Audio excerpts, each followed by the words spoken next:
আসন্ন জাতীয় সংসদ নির্বাচনকে সামনে রেখে দেশের রাজনৈতিক দলগুলোর সাংগঠনিক তৎপরতা বেশ লক্ষণীয়।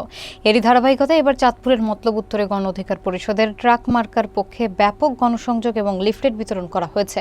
দলটির ২১ দফা কর্মসূচি সাধারণ মানুষের কাছে তুলে ধরতে এই উদ্যোগ নেওয়া হয়েছে বলে জানিয়েছেন সংশ্লিষ্ট নেতৃবৃন্দ। বিস্তারিত দেখুন মনিরুল ইসলাম মনিরের প্রতিবেদনে।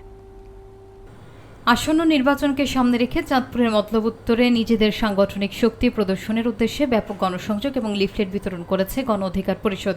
ছাত্র অধিকার পরিষদের কেন্দ্রীয় কমিটির সহসভাপতি মোহাম্মদ ইসমাইল হোসেন সুমনের নেতৃত্বে উপজেলার ফরাজিকান্দি ইউনিয়নের ইসলামিয়া মার্কেট নতুন বাজারে এই কার্যক্রম পরিচালিত হয়।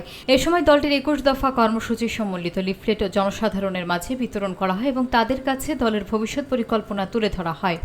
কর্মসূচিতে চাঁদপুর জেলা ছাত্র অধিকার পরিষদের সভাপতি জি.এম. মানিক, মতলব উত্তর ছাত্র অধিকার পরিষদের সভাপতি মাহমুদুল হাসান সুমন, সাধারণ সম্পাদক শ্যামল, যুব অধিকার পরিষদের সাংগঠনিক সম্পাদক এম.এ. মবিন এবং যুবনেতা ইঞ্জিনিয়ার নূরে আলম সজীব সহ গণ অধিকার পরিষদ ও এর অঙ্গ সংগঠনের অন্যান্য নেতৃবৃন্দ উপস্থিত ছিলেন।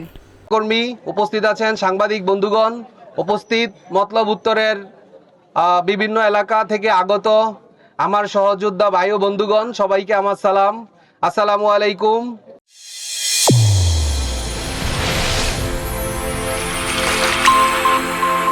চ্যানেল A1 হৃদয় রেসপন্স।